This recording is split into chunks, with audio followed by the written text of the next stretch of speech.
दोस्तों, भारत लगातार अंतर्राष्ट्रीय स्तर पर अपनी टेक्नोलॉजी को एक्सपैंड करने में लगा हुआ है ताकि हम उन गिने चुने देशों की लिस्ट में शामिल हो जाए जिनके पास दुनिया की एडवांस टेक्नोलॉजी है। और इसी कड़ी को आगे जोड़ते हुए भारत ने भी हाइड्रोजन पावर ट्रेन के इंडस्ट्री में बड़ा कदम रख दिया है।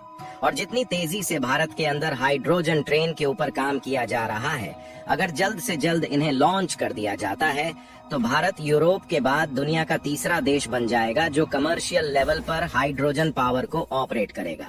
वहीं कतर जैसे तमाम देश अपने जो नेचुरल गैस के भंडार पर सीना चौड़ा करके आगे घूमते हैं, उनको भी बड़े झटके लगने वाले हैं, क्योंकि पूरी दुनिया इस समय अल्टरनेटिव फ्यूल के ऊपर बहुत तेजी से काम शुरू कर रही है।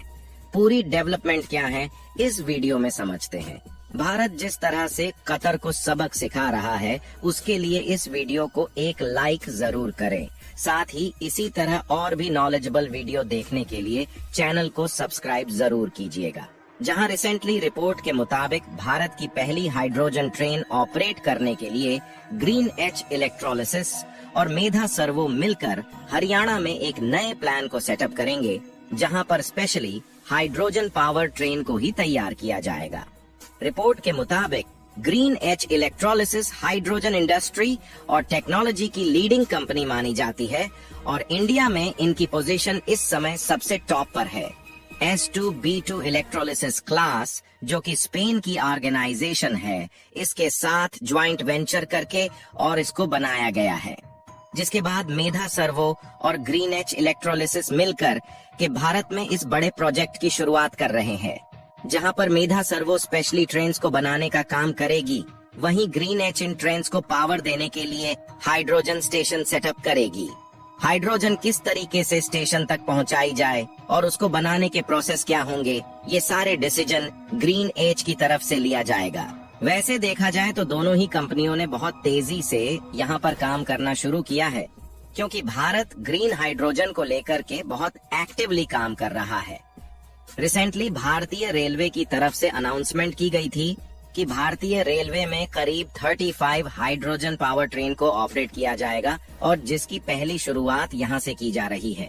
और अगर हम बात करें पहली ट्रेन की, तो इसे नई दिल्ली से लेकर के सोनीपत के बीच में चलाया जाएगा और इसे अगले साल 2024 में हरी झंडी दिखाई जाएगी।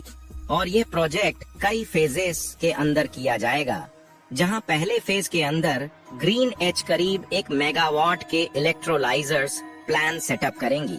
यहाँ पर करीब 420 किलोग्राम प्रतिदिन हाइड्रोजन को प्रोड्यूस किया जाएगा। यह प्रोजेक्ट 24 घंटे ऑपरेट होने वाला है, लेकिन इसका मतलब यह भी नहीं कि यहाँ पर मशीनों से ओवरवर्क कराया जाएगा, बल्कि सभी चीजों को कंट्रोल में रखते हुए प्रोडक्शन किया जाएगा। और प्रोडक्शन करने के बाद करीब 3000 किलोग्राम हाइड्रोजन को स्टोर करने की कैपेसिटी तैयार की गई है। इसके अलावा कंप्रेस करने और हाइड्रोजन स्पैंड को कलेक्ट करने के लिए 2 प्लांट सेटअप किए जाएंगे। फिलहाल इन टेक्निकल चीजों को पीछे छोड़ते हम इस इंडस्ट्री के बारे में बात करते हैं। साल 2020 में वर्ल्ड वाइड करीब 70 मिलियन टन हाइड्रोजन को प्रोड्यूस किया गया है और अभी भी हाइड्रोजन को प्रोड्यूस करने का करीब 95% हिस्सा मीथेन रिफाइनिंग से ही किया जा रहा है, जो कि इस समय सेफ ऑप्शन नहीं माना जा रहा है। फिर भी ग्रीन हाइड्रोजन की डिमांड लगातार बढ़ते चली जा रही है और इसीलिए साल 2023 में ग्लोबल हाइड्रोजन मार्केट में करीब 170 बिलियन US डॉलर का रेवेन्यू जनरेट करके दिया था और 2024 से लेकर के 2030 तक ½ ट्रिलियन US डॉलर से भी ज्यादा की होने वाली है।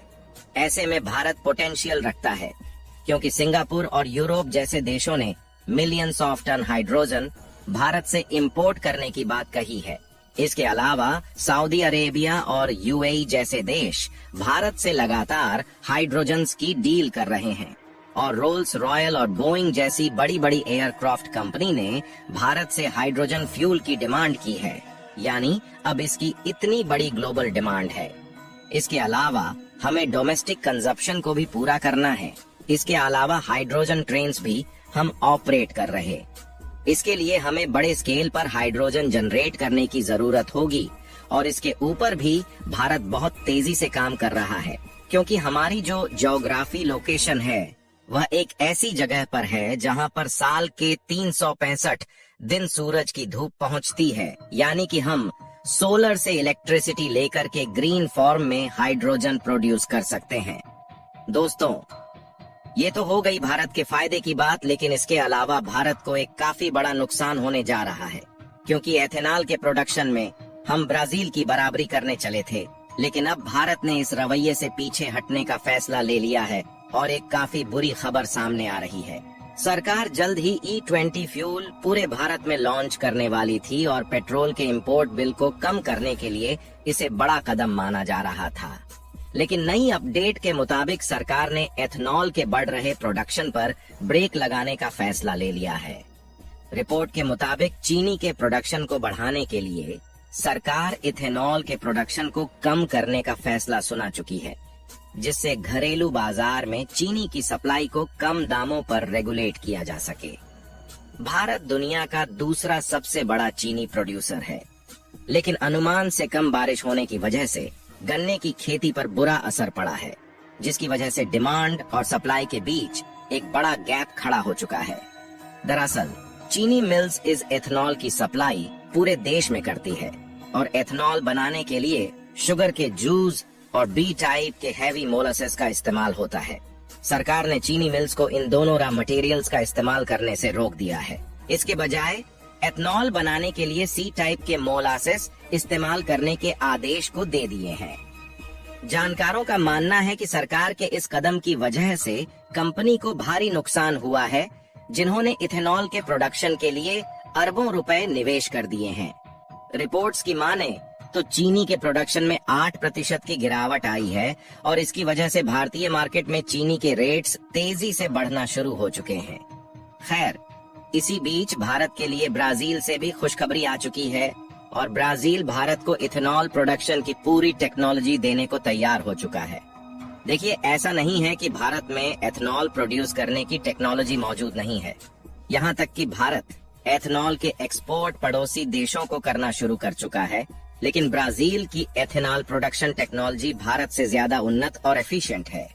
ऐसा इसलिए क्योंकि ब्राजील में फ्लेक्स इंजन का इस्तेमाल कई सालों पहले ही शुरू हो चुका था और आज 83% गाड़ियां ब्राजील के अंदर पूरे एथेनॉल से भी चल सकती है। खैर, जिस तरह से हाइड्रोजन ट्रेन को आगे बढ़ावा दिया जा रहा है, इससे भारत को फायदे होने वाले हैं या नहीं, अपनी राय कमेंट में जरूर बताइए। इस वीडियो को एक लाइक जरूर करें और अपने दोस्तों तक इस वीडियो को शेयर करें ताकि उन्हें भी जानकारी मिल सके। इसी तरह और भी नॉलेजेबल वीडियो देखने के लिए अपने भरोसेमंद चैनल को सब्सक्राइब करके बेल नोटिफिकेशन को ऑल पर जरूर रखें। वीडियो को अंत तक देखने के लिए धन्यवाद।